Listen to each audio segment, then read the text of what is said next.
میں مبلغ بنوں سنتوں کا، خوب چرچا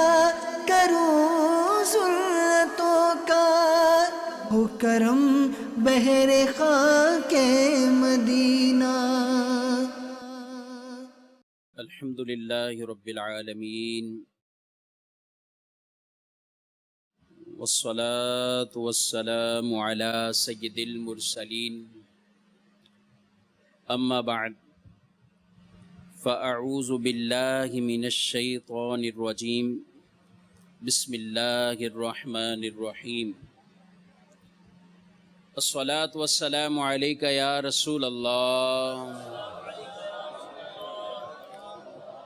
وعلى آلك وصحابك يا حبيب الله۔ الصلاة والسلام عليك يا نبي الله وعلى آلك وأصحابك يا نور الله۔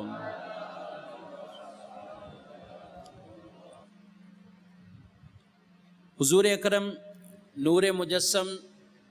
صلی اللہ تعالی علیہ وآلہ وسلم کا فرمان عالی شان ہے، میرا جو امتی اخلاص کے ساتھ مجھ پر ایک مرتبہ درود پاک پڑھے گا، اللہ پاک اس پر 10 رحمتیں نازل فرمائے گا،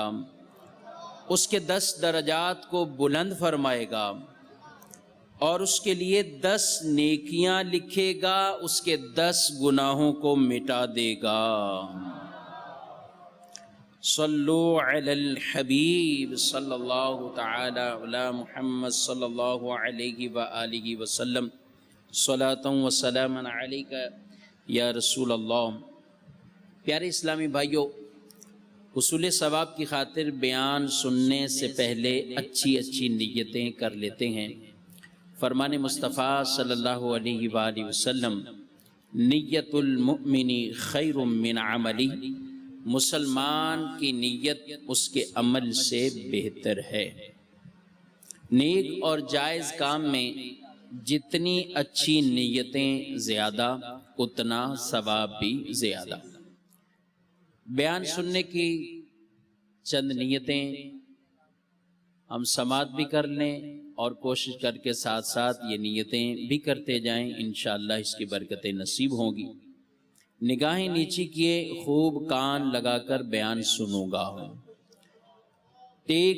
لگا کر بیٹھنے کی بجائے علم دین کی تعظیم کی خاطر جہاں تک ہو سکا 2 زانوں بیٹھوں گا۔ ضرورتاً سمٹ سرک کر دوسرے کے لیے جگہ کشادہ کروں گا، دھکا وغیرہ لگا تو صبر کروں گا۔ صلو علی الحبیب اذکروا اللہ توبوا الی اللہ وغیرہ سن کر ثواب کمانے اور صدا لگانے والوں دل جوئی کے لیے بلند آواز سے جواب دوں گا۔ صلو علی الحبیب صلی اللہ تعالی علی محمد صلی اللہ علیہ وآلہ وسلم۔ پیارے پیارے اسلامی بھائیوں، آج کا موضوع ہر عاشق کے لیے بہت ہی پیارا موضوع ہے کہ عشاق مدینے کا ذکر سنتے ہیں تو ان کا دل جھوم جاتا ہے۔ آج انشاءاللہ ذکر مدینہ سنیں گے۔ مدینہ پاک کا ذکر سننا اس طور پر کہ اپنے اندر مدینے کی محبت میں اضافہ ہو اور مدینے جانے کی تڑپ پیدا ہو۔ اللہ رب العزت جل وعلا ہم سب کو بار بار مرشد کے ساتھ حج اور مدینہ منورہ کی با ادب حاضری نصیب فرمائے۔ سب سے پہلے ہم اعلیٰ حضرت امام اہل سنت کی ایک حکایت مدینے سے محبت سے متعلق سنتے ہیں۔ اعلی حضرت امام اہل سنت مجدد دین و ملت مولانا شاہ امام احمد رضا خان علیہ رحمت الرحمن اپنے دوسرے حج کے ارکان حج کی ادائیگی کے بعد مکہ مکرمہ میں ہی آپ سخت علیل بیمار ہو گئے، مگر آپ رحمت اللہ تعالی علیہ فرماتے ہیں بیماری کے طویل ہو جانے میں مجھے زیادہ فکر وہ حاضری سرکار اعظم صلی اللہ علیہ وآلہ وسلم کی تھی جب بخار بہت زیادہ ہو چکا، آپ کو طول پکڑ گیا،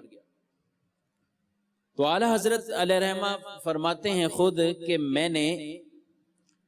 مدینہ شریف جانے کا قصد کیا۔ یہ آج کے سہولت والے سفر نہ تھے، آج کہ یہ سارے سفری معاملات، اور اس وقت بالکل جو ہے وہ آج اگر کوئی بیمار بھی ہو، بخار ہے، کچھ بھی ہے، گاڑیوں پہ جانا ہے، سہولت والی گاڑیاں ہیں، بیٹھیں گے سفر کر لیں گے، لیکن اس وقت ایسا نہیں تھا۔ اونٹوں پر جا رہے ہیں، سواریوں پر اس طرح جا رہے ہیں، بیچ میں کئی مقامات پر پیدل سفر کرنا پڑتا۔ تو آپ فرماتے ہیں بخار شدت سے ہو گیا، اور مجھے یہ فکر لگی ہوئی ہے کہ میں نے بارگاہ رسالت میں مدینہ پاک میں حاضری دینی ہے۔ تو کہتے ہیں جب میں نے ارادہ کیا تو عرب کے علماء نے آپ سے عرض کی کہ حضور آپ کو بخار ہے اور شدت سے ہے، آپ اس ارادے کو موقوف کر دیں یا ترک کر دیں، ابھی اتنا طویل سفر اور وہ بھی مشقت کے ساتھ۔ تو آپ رحمت اللہ تعالی علیہ نے ان علماء کو جواب دیا، اگر سچ پوچھئے تو میرا آنے کا اصل مقصد ہی بارگاہ رسالت میں حاضری دینا ہے۔ حج کیے ہیں، حج کر لیا، یہ دوسری بار کا بھی حج، اور فرماتے ہیں دونوں بار اسی نیت سے گھر سے چلا، اور اگر یہ نہ ہو تو حج کا مزہ ہی نہیں ہے، مدینہ شریف کی حاضری نہ ہو تو حج کا مزہ ہی نہیں ہے۔ تو ان علماء نے کہا کہ حضور ابھی آپ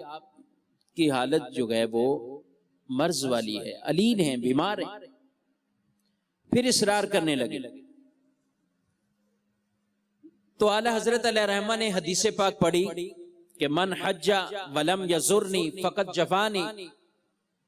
کہ رسول اللہ صلی اللہ علیہ وسلم نے فرمایا جس نے حج کیا اور میری قبر کی زیارت نہ کی اس نے مجھ سے جفا کی۔ علماء نے جواب دیا اور کہا کہ حضور آپ ایک دفعہ مدینہ پاک کی حاضری دے چکے ہیں، لیکن اعلیٰ حضرت علیہ رحمہ نے پھر جواباً ارشاد فرمایا میرے نزدیک اس حدیث پاک کا مطلب یہ ہے کہ زندگی میں کتنے ہی حج نہ کر لیے ہوں، جب جب حج کرے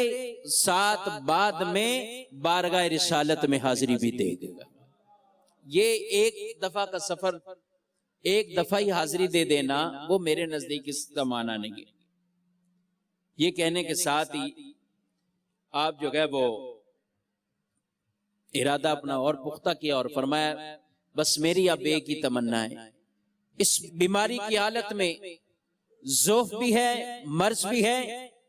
کہا بس جاؤں گا اسی طرح جاؤں گا، اور بس یہ تمنا ہے کہ روزہ اقدس پر پہنچ جاؤں، اور ایک نگاہ میری روزے پر پڑ جائے، اس کے بعد چاہے میرا دم نکل جائے، موت واقع ہو جائے، ایک نگاہ روزہ اقدس صلی اللہ علیہ وآلہ وسلم پر پڑ جائے۔ اور خود آپ اشارتاً بھی اپنے کلاموں میں، کئی کلاموں میں مدینہ پاک کی محبتوں کا اظہار تو فرماتے ہیں، لیکن ایک جگہ آپ نے فرمایا اس کے طفیل حج بھی خدا نے کرا دیے، اصل مراد حاضری اس پاک در کی ہے۔ نبی پاک علیہ السلام کے روزہ اقدس کی بدولت، آپ صلی اللہ علیہ وسلم کے مدینہ پاک کی حاضری، نبی پاک صلی اللہ علیہ وسلم سے محبت، کہتے ہیں کہ اصل مقصود حاضری یہاں کی ہے، اور نبی پاک علیہ السلام کے شہر مدینہ کی حاضری کی برکت سے اللہ نے حج کی بھی سعادت کو عطا فرما دیا گیا۔ یہ عشاق ہیں، ان کی کیفیت یہ کہتے ہیں جو کچھ ملا ہے، حج ہے، عمرے ہیں، نمازیں ہیں، روزے ہیں، عبادات ہیں، سب کچھ ہے، جو کچھ بھی ملا ہے وہ آمنہ کے لال کے صدقے ملا ہے۔ تو جن کی وجہ سے یہ چیزیں ملی ہیں ان کی بارگاہ کی حاضری، وہ اصل مقصود حاضری وہاں کی حاضری کا۔ یہ اعلی حضرت امام اہل سنت، اللہ اکبر، یہ ان کا عشق ہے۔ ایک حکایت ام المومنین سیدتنا عائشہ صدیقہ رضی اللہ تعالی عنہا کی خدمت بابرکت میں حاضر ہو کر ایک خاتون نے عرض کی کہ مجھے تاجدار مدینہ صلی اللہ علیہ وآلہ وسلم کی مبارک قبر کی زیارت کروا دیجیے۔ سیدہ عائشہ صدیقہ رضی اللہ تعالی عنہا، انہوں نے ان کے لیے وہ روضہ مبارک، کمرہ، وہ حجرہ مبارک جس میں نبی پاک صلی اللہ علیہ وآلہ وسلم کا مبارک روضہ ہے، قبر شریف ہے، وہ کمرہ جب کھولا تو اس عورت نے کس قدر عشق اور محبت کے ساتھ نبی کریم صلی اللہ علیہ وآلہ وسلم کے روضہ مبارک، آپ کی قبر انور کی زیارت کی، اور ایسی زیارت کی کہ وہ عورت روتے روتے روتے وہیں اس کی روح قبض انصری سے پرواز کر گئی۔ یہ انداز بھی ہمارے اسلاف اور ہمارے بزرگوں کا رہا ہے، کیونکہ وہ نبی کریم صلی اللہ تعالی علیہ وآلہ وسلم کے مزار پر انوار کی حاضری کو وہ ایسے ہی سمجھتے تھے اور تلقین کرتے تھے کہ جس طرح رسول مکرم صلی اللہ علیہ وآلہ وسلم کی زندگی میں حاضری دی ہے،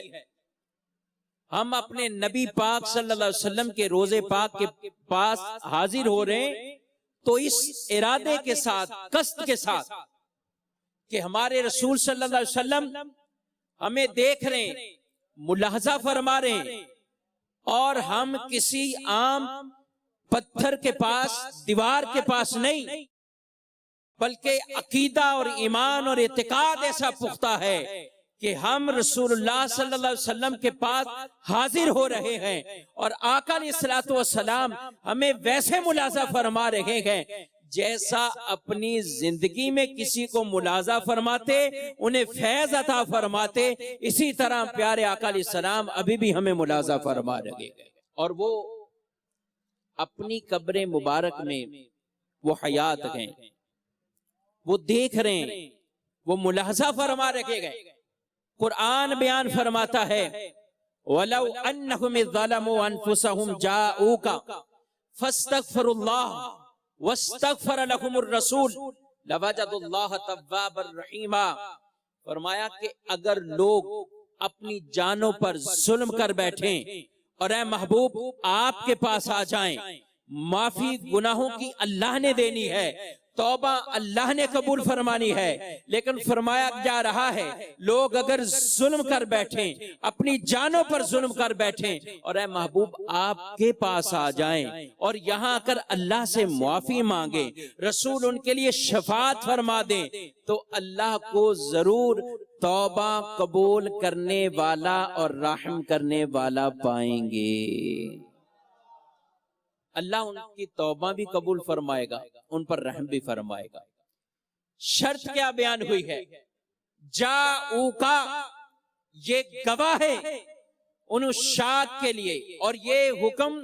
زندگی طیبہ میں صرف نہ تھا بلکہ یہ حکم تفسیر میں واضح بیان کیا گیا ہے، آپ کی حیات طیبہ کے ساتھ بھی، لیکن آپ کے دنیا سے ظاہری پردہ فرما جانے کے بعد بھی، بلکہ اس پر روایت بھی موجود ہے۔ ایک اعرابی شخص رسول مکرم صلی اللہ علیہ وآلہ وسلم کی قبر مبارک پر جب حضور علیہ السلام نے پردہ فرما لیا، دنیا سے ظاہری پردہ فرما چکے، آپ قبر مبارک میں ہیں، تو ایک اعرابی شخص آتا ہے اور آ کر نبی کریم علیہ السلام کے مزار شریف کی مٹی کو اٹھا کر اپنے سر میں ڈالتا ہے، اور اس کی زبان پر یہ کلمات ہیں، یا رسول اللہ صلی اللہ علیہ وآلہ وسلم، آپ نے قرآن میں ہمیں سکھایا، ہم نے سیکھا، آپ نے پڑھایا، ہم نے پڑھا، اللہ نے حکم دیا، آپ نے ہم تک پہنچایا۔ قرآن یہ بیان کرتا ہے وَلَوْ أَنَّهُمْ إِذْ ظَلَمُوا أَنفُسَهُمْ جَاءُوكَ فَاسْتَغْفِرُوا اللَّهَ وَاسْتَغْفَرَ لَهُمُ الرَّسُولُ، اگر لوگ جانوں پر ظلم کر بیٹھیں اور اے محبوب آپ کے پاس آ جائیں اور یہاں آ کر توبہ کریں، یہاں آ کر معافی مانگیں، رسول ان کے لیے شفاعت کر دیں،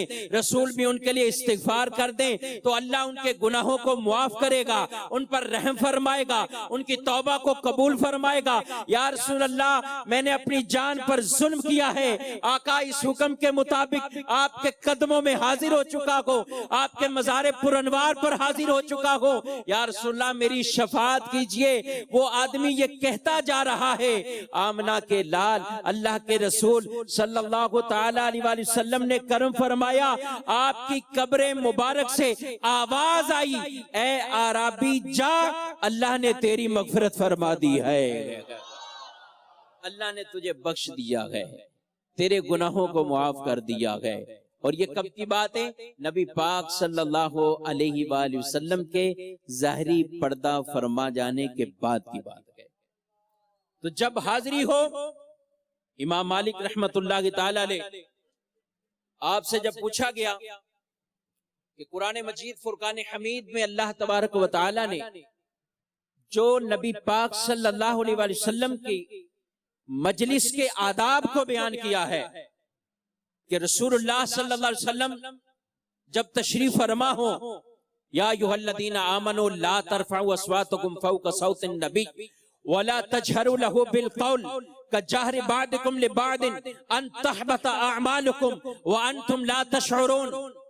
یہ جو آداب بیان کیے گئے ہیں کہ اپنی آوازوں کو ایمان والو نبی صلی اللہ علیہ وسلم کی آواز سے بلند نہ کرو، اور نبی کریم صلی اللہ علیہ وسلم کی مجلس کے ادب کو یہ بھی بیان کیا گیا ہے، ان الذین یغضون اصواتهم عند رسول اللہ اولئک الذین امتحن اللہ قلوبهم للتقوی لهم مغفرۃ واجر عظیم۔ یہ اتنے بڑے جو آداب قرآن بیان فرما رہا ہے، امام مالک رحمت اللہ تعالی علیہ جو مدینے کے مفتی تھے، مسجد مدینہ میں آپ مدینہ شریف میں حاضر رہتے اور وہی درس حدیث دیا کرتے تھے، نبی پاک علیہ السلام کی حدیثوں کو بیان کرتے تھے، بہت بڑے عاشق مدینہ ہے وہ امام مالک رحمت اللہ تعالی علیہ۔ مدینے میں رہنے کے باوجود آپ مدینے میں چپل نہیں پہنا کرتے تھے، وہ عاشق مدینہ امام مالک رحمت اللہ تعالی علیہ، مدینے میں شب و روز رہنا ہے، لیکن اس کے باوجود بھی طبعی حاجات کے لیے مدینے کی حدود سے باہر جا کر فراغت حاصل کیا کرتے تھے۔ اللہ اکبر، یہ مدینے کا ادب امام مالک رحمت اللہ کی تعالی۔ جب آپ سے یہ پوچھا گیا کہ یہ حضور کے بارے میں جو آیتیں ہیں جن میں آداب کو بیان کیا گیا ہے، بلکہ آپ نے بادشاہ کو جب مسجد کے اندر بلند آواز سے کلام کرتے ہوئے دیکھا تو آپ نے یہ رو رعایت نہیں کی کہ یہ وقت کا بادشاہ ہے، یہ مجھ سے کیا اس کے بعد کہے گا؟ نہیں، بلکہ حضور علیہ السلام کے روزے کے پاس بیٹھ کر جب بادشاہ نے بلند آواز سے گفتگو کی تو امام مالک رحمت اللہ تعالی نے آگے بڑھے اور فوراً کہا کہ اپنی آواز کو پست کر لو۔ کیا تم نے نہیں پڑھا قرآن میں اللہ نے نبی صلی اللہ علیہ وسلم کی آواز سے اپنی آوازوں کو بلند کرنے سے منع کیا ہے اور ان لوگوں کی تعریف فرمائی ہے جو حضور علیہ السلام کے پاس حاضر ہوتے ہیں اور اپنی آوازوں کو پست کر لیتے ہیں۔ کہا بادشاہ اس ادب کا خیال رکھو، اس طرح کلام نہ کرو۔ تو بادشاہ نے کہا اے امام مالک مجھے بتائیں میں مکہ مکرمہ کعبہ کی طرف رک کر کے دعا مانگو یا حضور کے روزے کی طرف، حضور کے مزار کی طرف، آپ کی طرف رک کر کے دعا مانگو؟ تو آپ نے کہا آپ نبی پاک علیہ الصلوۃ والسلام کے مبارک روزے کی طرف رک کر کے دعا مانگیے، یہ تمہارا بھی وسیلہ ہے، تمہارے دادا امجد آدم علیہ السلام کا بھی وسیلہ یہی بنے گا۔ یہ امام مالک رحمت اللہ تعالی علیہ یہ عقائد ہیں، یہ وہ عقائد ہیں جو صحابہ نے بیان کیے، صحابہ نے عمل کیے، اور پھر ان کے بعد آنے والے یہ بزرگ جو ہے وہ اس طریقے سے یہ تعلیم فرما رہے بتا رہے۔ تو امام مالک رحمت اللہ تعالی نے یہ آداب نبی پاک علیہ الصلوۃ والسلام کی زندگی کے یعنی ظاہری زندگی کے بعد بھی ان آداب کو یوں ہی بیان فرمایا اور کہا اب بھی مدینے جانے والے، آج بھی یہ تمام اسلامی بھائی اللہ کرے بار بار حاضریاں نصیب ہو، لیکن یاد رکھیے اس مجلس کے بہت سے آداب ہیں، اس حاضری کے بہت سے آداب ہیں۔ مدینہ شریف حاضر ہوں، مدینہ شریف جائیں، ان آداب کو خیال رکھتے ہوئے آپس کی گفتگو نہیں، آپس میں اس طرح کلام نہیں، اپنی آوازوں کو پست رکھتے ہوئے بارگاہ رسالت میں حاضری دیں اور ان شاک کا انداز اپنائیں جو مدینہ پاک میں حاضر ہوتے ہیں تو وہ گویا کہ ساری دنیا کو وہ بھولے ہوئے ہیں اور اس انداز سے وہ حاضر ہیں کہ بس صرف اور صرف آقا علیہ السلام کی طرف جو ہے وہ توجہ ہے، وہ اس انداز سے دھیمے انداز سے، دھیمے لہجے سے، دھیمے چلنے کے انداز سے بارگاہ رسالت میں حاضری دیتے ہیں۔ پہلے تو بزرگ وہ حاضری دیتے رہے، کتابوں میں ہم ان کا پڑھتے ہیں۔ الحمدللہ آج عاشق مدینہ قبلہ امیر اہل سنت نے جس طرح مدینے میں حاضری دی ہے الحمدللہ لاکھوں لوگ اس کو دیکھ رہے ہیں۔ مدنی چینل عام کر رہا ہے، دکھا رہا ہے، دعوت اسلامی آپ کو بتا رہی ہے مدینہ شریف بھی حاضر ہو تو کس طریقے سے، کس انداز سے بارگاہ رسالت کے اندر حاضری دینی ہے۔ یہ وہ بابرکت مقام ہے۔ یاد رکھیں کوئی بھی جگہ کو عزت وہ جگہ کے اعتبار سے نہیں ہے، مکین کے اعتبار سے ہے۔ اس جگہ پر وہاں رہنے والا کون ہے، اس کی وجہ سے اس جگہ کا مقام مرتبہ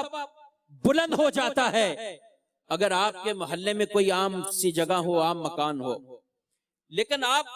اسی مکان کو اگر اس سے نسبت کسی اللہ والے سے ہو جائے، وہاں کوئی عالم، وہاں کوئی پیر، وہاں کوئی دین اسلام کا پیغام پہنچانے والے اگر اس جگہ پر رہائش رکھ لیں،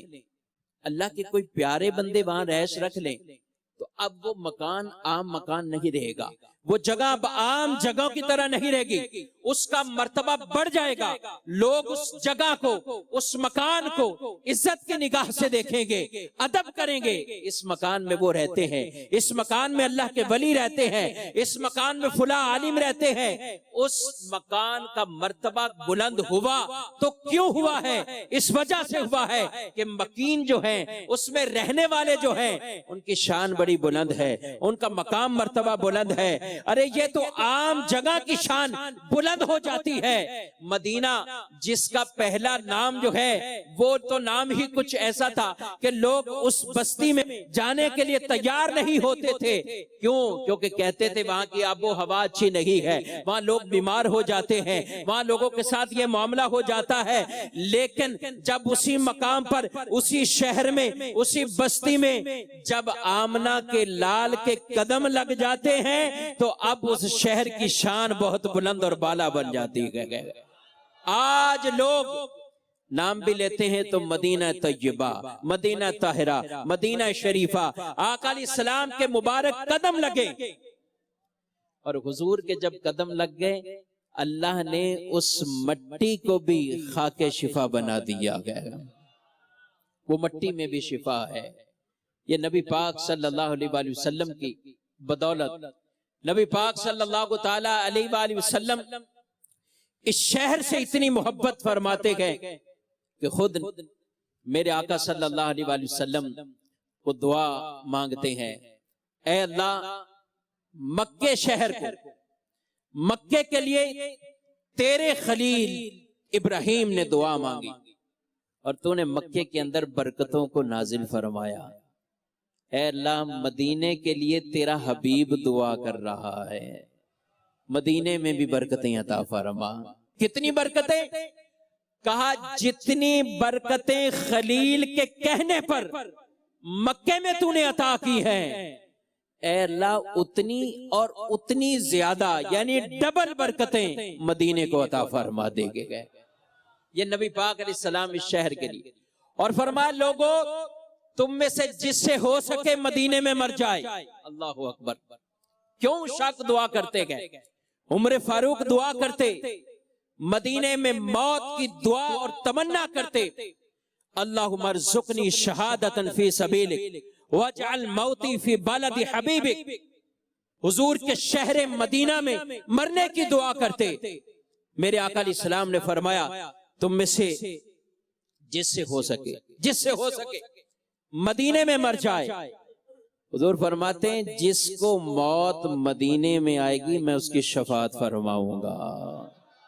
میں اس کی شفاعت کروں گا، جس کو مدینے میں موت آئے گی۔ اللہ اکبر۔ عمر فاروق رضی اللہ تعالیٰ عنہ دعا مانگتے تو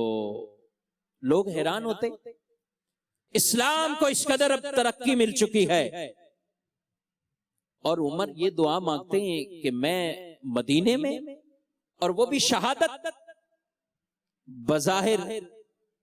بظاہر اس طرح کا معاملہ جو ہے وہ مشکل ہے، لیکن دعا مانگتے تھے یہ عاشق مدینہ۔ اللہ اکبر، اللہ نے کیسی دعا قبول فرمائی، مدینے میں ہی موت، شہادت کی موت، مسجد کے اندر مصلی رسول پر۔ اللہ اکبر، جو شہادت کا سبب بنا، نماز کے اندر آپ پر وار ہوا اور انہی زخموں کی تاب نہ لاتے ہوئے اب 2 دن بعد جو ہے وہ شہید ہوئے۔ یہ اللہ نے ان کے حق میں کیسی دعا قبول فرمائی، اور پھر ایسی قبول ہوئی کہ مدینے میں موت بھی ملی، نبی پاک علیہ السلام کے قرب میں مدفن بھی نصیب ہو گیا۔ یہ مکی کی برکتیں ہیں۔ جب حضور وہاں تشریف فرما ہوئے اور حضور وہاں آ گئے، حضور مکے میں تھے، مکے کی بھی اپنی شانیں ہیں، مکے کا بھی اپنا مقام مرتبہ ہے۔ نبی پاک علیہ السلام مکے میں بھی جب تھے تو آپ اندازہ کیجئے قرآن مجید فرقان حمید میں اللہ تبارک و تعالیٰ نے ایک مقام پر جو ہے وہ ارشاد فرمایا سورہ بلد کے اندر، لا اقسم بہذا البلد وانت حل بہذا البلد، فرمایا مجھے اس شہر کی قسم، اس شہر کی قسم، اے محبوب تم اس شہر میں تشریف فرما ہو۔ مکے کی قسم جو ہے وہ ذکر فرمائی جا رہی ہے۔ بلد حرام، بلد امین اس شہر کو کہا گیا، لیکن جب اس شہر کی قسم اللہ نے ذکر فرمائی تو پھر یہ نہیں فرمایا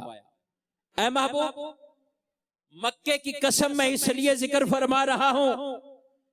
کہ مکے کے اندر مسجد حرام ہے، کعبہ ہے، مقام ابراہیم ہے، صفا مروہ ہے، مکے سے ملحق مینار فات ہے، مکے کے اندر یہ عظمتوں والی چیزیں ہیں، اس لیے مکے کی قسم ذکر نہیں فرمائی جا رہی۔ مکے میں وہ مقبول مبارک مقام ہے، حتیم ہے، مستجاب ہے، ملتزم ہے، طرح طرح کے مکے کو یہ شرف حاصل ہے لیکن یہ نہیں فرمایا. مکے کی قسم اس لیے ذکر فرما رہا ہوں کہ یہ کعبہ یہاں چونکہ موجود ہے، یہاں پر حجر اسود ہے، یہاں یہ چیز ہے، فلاں چیز ہے، یہ ذکر نہیں فرمایا بلکہ ارشاد فرمایا لا اقسم بہذا البلد وانت حل بہذا البلد. مجھے اس شہر کی قسم کس وجہ سے قسم ہے اے محبوب، اس وجہ سے قسم ہے تم اس شہر کے اندر رہا کرتے ہو. اللہ اکبر. اس مکے کی گلیوں میں محبوب تم چلا کرتے ہو. اس شہر کی قسم بھی ذکر فرمائی ہے تو اس لیے فرمائی ہے کہ یہ مکہ نبی پاک صلی اللہ علیہ وآلہ وسلم کا مولد شریف ہے. نبی پاک علیہ السلام کی وہاں ولادت گاہ ہے. حضور وہاں تشریف فرما رہے، حضور وہاں جو ہے وہ رہتے رہے. مکے کی بھی اپنی عظمتیں ہیں، مدینے کی بھی اپنی عظمتیں ہیں. عشاق جو ہے مکے سے بھی محبتیں کرتے ہیں، مدینے سے محبتیں، اور مدینے سے پھر کچھ اس لیے زیادہ ہے کہ نبی پاک علیہ السلام نے ہجرت کے بعد سے لے کر پھر بعد کے اپنی ساری زندگی وہ مدینے میں، اور صحابہ بھی آپ کے ساتھ اس طریقے سے رہے یہاں تک کہ مدینے میں موت کی تمنا کرتے رہے. اللہ کریم یہ دعائیں ہمارے حق میں بھی قبول و منظور فرمائے. بار بار ہمیں مدینہ پاک کی حاضری عطا فرمائے. عرش اعلیٰ سے اعلیٰ میٹھے نبی کا روزہ ہے، ہر مکان سے بالا میٹھے نبی کا روزہ. فردوس کی بلندی بھی چھو سکے نہ اس کو، خلد بری سے اونچا میٹھے نبی کا روزہ. مدینہ پاک کی عظمتوں پر بکثرت روایات ہیں. رسول اللہ صلی اللہ علیہ وسلم نے ارشاد فرمایا مدینے میں داخل ہونے کے تمام راستوں پر فرشتے ہیں، اس میں طاعون اور دجال داخل نہ ہوگا. دوسری روایت میں ارشاد فرمایا نبی پاک صلی اللہ علیہ وآلہ وسلم نے اس ذات کی قسم جس کے دستے قدرت میں میری جان ہے، مدینے میں نہ کوئی گھاٹی نہ کوئی راستہ مگر اس پر دو فرشتے ایسے ہیں جو اس کی حفاظت کرنے پر مامور ہیں. امام نووی رحمت اللہ تعالی علیہ آپ بیان کرتے ہیں کہ تاجدار رسالت صلی اللہ علیہ وسلم کے زمانے میں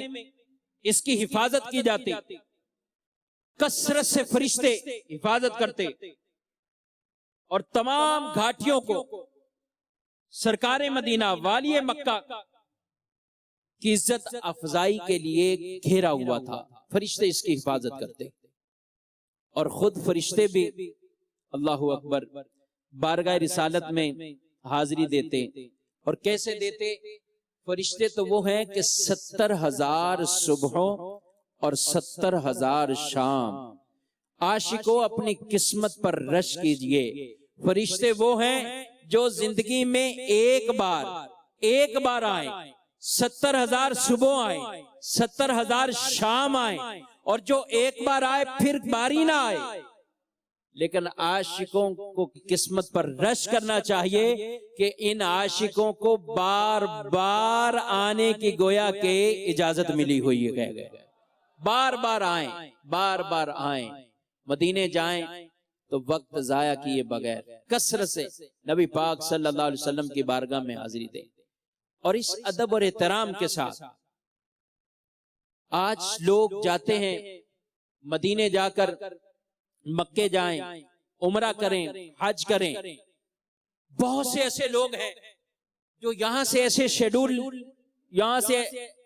کوئی نیکی والے شیڈول لے کر باز نہیں جاتے. حالانکہ قبلہ شیخ طریقت امیر اہل سنت دامت برکاتہم العالیہ حج کے موسم میں رمضان شریف کا ایام آئے تو اس وقت جانے والے زائرین کو آپ فرماتے ہیں کہ اپنا شیڈول لے کر جاؤ، مدینے میں اتنے دن رہنا ہے، اتنا قرآن مجید ختم کرنا ہے، اتنے مرتبہ درود پاک پڑھنا ہے، ذکر کرنا ہے. لیکن افسوس سے کہنا پڑتا ہے آج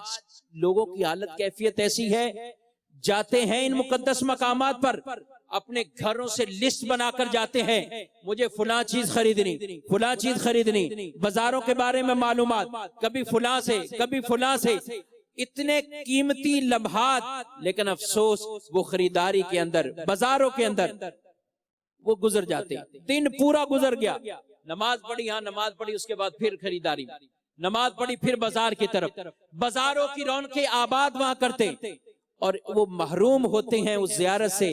بارگاہ کی حاضری سے۔ اللہ کوشش یہ ہونی چاہیے کہ ہمارا ہدف یہ بنے، حج کے لیے تیاری کر رہے ہو، عمرہ پہ جا رہے ہو، مکے میں رہنا ہے تو اتنے طواف کرنے ہیں، اے کاش 50 طواف کی فضیلت یاد ہو، طواف کریں، اے کاش کہ ہمیں عمرے جو ہے وہ کرنے مل جائیں، زیادہ سے زیادہ طواف کعبہ، قرآن مجید کی تلاوت، ذکر و اذکار، فضول گوئی سے بچتے ہوئے روزے رکھنے کی سعادتیں ملیں، پھر جب مدینے میں جائیں یہ پورا راستہ بھی جو ہے ایک سوز والا، نعتیں سنتے ہوئے جائیں، نبی پاک علیہ السلام کے پیارے کلام جو ہے، آپ کی شان میں پڑے ہوئے کلام، آپ کی نعتیں وہ سنتے ہوئے ایک سوز بنا کر بارگاہ رسالت میں حاضری دیں، اور پھر ایسی حاضری دیں بار بار وہیں حاضر رہیں، کثرت سے وقت اپنا بارگاہ رسالت میں حاضر رہ کر نبی پاک علیہ السلام کی ذات پر درود پڑھیں، حضور کی بارگاہ میں حاضر رہ کر قرآن کی تلاوت کریں۔ میں آپ کو اعلیٰ حضرت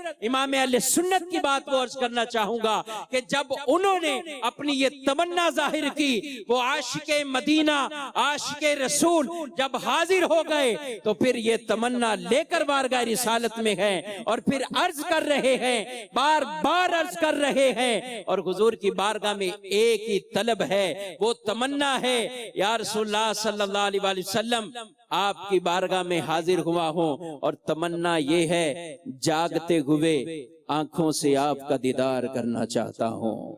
جاگتے ہوئے دیدار کرنا چاہتا ہوں۔ کلام لکھتے ہیں، دیوانہ وار مدینے کی گلیوں میں ہے، بار بار حاضر ہوتے ہیں، یہی طلب ہے، تمنا ہے، سوال ہے، نبی پاک علیہ السلام عطا فرماتے ہیں، اور حضور علیہ السلام اپنے قبر مبارک کے اندر آپ حیات ہیں، اللہ نے آپ کو زندگی عطا فرمائی ہے، سارے اللہ کے نبی قبروں میں زندہ ہیں، حدیث مبارک میں ارشاد ہے اللہ کے نبی قبروں میں زندہ ہوتے گئے، وہ نماز پڑھتے ہیں، نبی رحمت صلی اللہ علیہ وسلم خود آپ نے اپنے بارے میں جب صحابی نے عرض کیا یا رسول اللہ صلی اللہ علیہ وسلم یہ درود کا وظیفہ جو ہے یہ آپ کی زندگی میں تو ہم پڑھیں گے، آپ پر پیش کیا جائے گا، آپ تک پہنچتا ہے، اور آپ جب پردہ فرما جائیں گے دنیا سے تو پھر کیا معاملہ ہوگا؟ تو اللہ کے رسول نے فرمایا ان اللہ حرم علی الارض ان تاکل اجساد الانبیاء، اللہ نے زمین پر حرام کیا ہے کہ وہ نبیوں کے جسموں کو کھائے،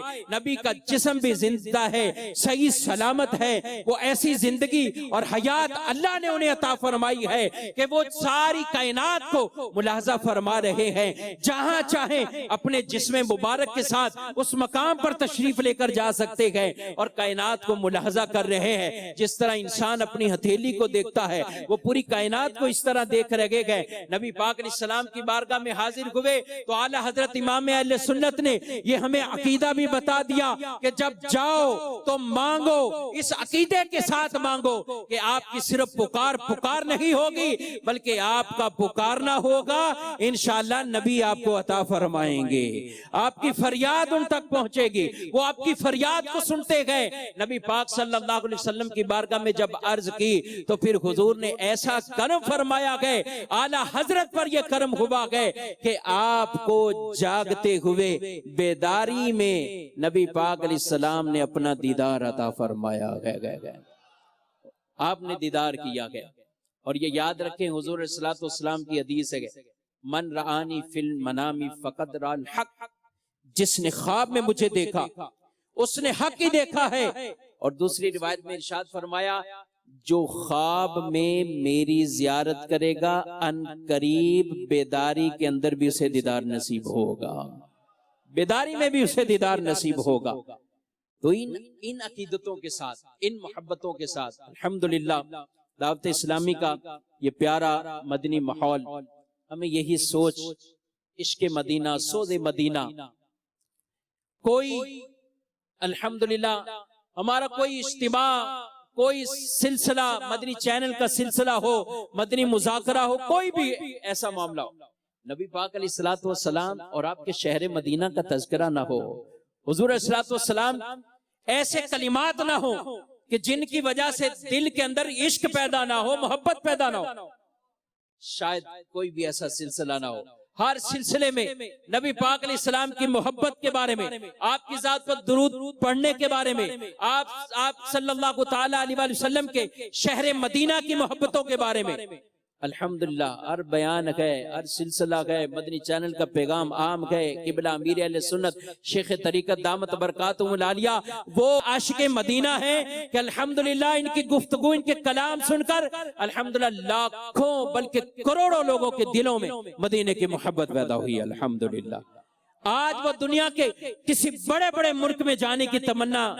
وہ نہیں کرتے، تمنا ہے تو ایک ہی تمنا، یا اللہ ایسے اسباب پیدا فرما، مدینے کی حاضری عطا فرما دے گا، حضور کے روزے کا دیدار عطا فرما دے، ہمیں مدینے کی بار بار اللہ کریم حاضری عطا فرمائے۔ تو اس پیارے مدنی ماحول سے وابستگی، اس پیارے مدنی ماحول میں استقامت، اجتماعات میں استقامت، مدنی مذاکروں میں شرکت، مدنی قافلوں میں راہ خدا عز و جل میں مسافر بن کر الحمدللہ یہ وہ اعمال ہیں مدنی قافلے کی صورت میں۔ کئی گھرانے ایسے ہیں، کئی گھرانے ایسے ہیں بظاہر نیکی والے اعمال کی طرف تو آئے، لیکن کئی ایسے ہیں کہ الحمدللہ ان پیارے مدنی ماحول کی برکت سے، مدنی قافلوں میں سفر کرنے کی برکت سے اللہ نے ان کی دنیاوی مشکلات کو بھی آسان فرما دیا گیا، مشکلات کو دور فرما دیا گیا۔ آج بہت سے لوگ پریشان ہوتے اور اسی غم میں، اسی پریشانی میں رہتے ہیں۔ دنیا میں اگر کوئی بیمار ہوتا ہے تو ڈاکٹر کے پاس بھی تو جاتا ہے، علاج بھی تو کرتا ہے۔ آئیے آپ کو ان غموں سے چھٹکارا پانے کے طریقے وہ قبلہ شیخ طریقت بتا رہے ہیں، وہ بتا رہے ہیں، وہ انداز سکھا رہے ہیں کہ نیکی کے کاموں میں لگ جائیں، دلوں کا سکون اللہ کے ذکر اور یاد میں ہے۔ اگر کوئی آدمی واقعی ہی صحیح معنوں میں اس پیغام کو وہ اپنے اندر سما لیتا ہے، مجھے اپنی اور ساری دنیا کے لوگوں کی اصلاح کی کوشش کرنی ہے، خود نیکی کے راستے پہ چلے۔ نیکی کے راستے کون سے راستے؟ نماز، مدنی انعامات، بار بار ہمیں نمازوں کی پابندی، جماعت کے ساتھ نماز پڑھنا، صف اولیٰ کے اندر نماز پڑھنا، دوسروں کو نمازوں کے لیے تیار کرنا، دوسروں تک نیکی کی دعوت پہنچانا، خود نیک کام کرنا، اگلوں کو نیکی کی دعوت دینا، یہ ایسا ایک اہم ترین اور اچھا نیکی والا نسخہ ہے جس پر عمل کرنے سے الحمدللہ ہمارے ان دلوں کو، بے قرار دلوں کو، جس دلوں کے اندر غم ہے، پریشانیاں ہیں، مصیبتیں ہیں، دنیاوی طور پر، معاشی طور پر تنگیاں جو داخل ہو چکی ہیں، یہ پیغام دل کے اندر داخل کیجئے، انشاءاللہ اللہ کی رحمت سے دلوں کے اندر خوشیاں داخل ہو جائیں گی۔ اس کو کوئی اچھے طریقے سے اس پر عمل کرنے والا تو ہو۔ آج نیت کیجئے انشاءاللہ آج ہم الحمدللہ دعوت اسلامی کے اس سنتوں بھرے اجتماع میں حاضر ہیں، نیت کیجئے انشاءاللہ استقامت کے ساتھ، پابندی کے ساتھ اس اجتماع پاک میں حاضر ہوتے رہیں گے، خود بھی دوسروں کو بھی دعوت دیں گے، دعوت عام کریں گے انشاءاللہ، اور خود بھی آتے رہیں گے، دوسروں کو بھی یہ دعوت انشاءاللہ عز و جل وہ عام کریں گے۔ اللہ رب العالمین ہم سب کو عمل کی توفیق عطا فرمائے، اس پیارے مدنی ماحول میں ہم سب کو استقامت عطا فرمائے۔ بیان کو اختتام کی طرف لاتے ہوئے چند سنتیں اور آداب عرض کروں گا۔ نبی کریم صلی اللہ علیہ وسلم نے فرمایا جس نے میری سنت سے محبت کی اس نے مجھ سے محبت کی، اور جس نے مجھ سے محبت کی وہ جنت میں میرے ساتھ ہوگا۔ شیخ طریقت امیر اہل سنت کے رسالے وضو کے طریقے سے پانی میں اسراف یعنی پانی ضائع کرنے کے حوالے سے چند باتیں۔ آج جتنا بھی ناجائز اور اسراف پانی کو ضائع کیا، اس سے توبہ کر کے آئندہ بچنے کی بھرپور کوشش شروع کیجیے۔ غور و فکر کیجیے کہ ایسی صورت متعین یعنی مقرر ہو جائے کہ وضو اور غسل میں سنت کے مطابق اور پانی بھی کم سے کم خرچ ہو. اپنے آپ کو ڈرائیے، قیامت کے دن ایک ذرے اور قطرے قطرے کا جو حساب دینا وہ بہت مشکل ہو جائے گا. وضو کرتے ہوئے نل احتیاط کے ساتھ کھولیے. دوران وضو ممکنہ صورت میں ایک ہاتھ نل کے دستے پر رکھیے. ضرورت پوری ہونے پر بار بار نل جو ہے وہ بند کرتے رہیے. مسواک، کلی، گرگرا، ناک کی صفائی، داڑھی اور ہاتھ پاؤں کی انگلیوں میں خلال مسح کرتے وقت ایک قطرہ بھی نہ ٹپکے. یوں اچھی طرح نل جو ہے وہ بند کر دیجئے. صلو علی الحبیب صلی اللہ تعالی علی محمد. میں مبلغ بنوں سنتوں کا، خوب چرچا کروں سنتوں کا،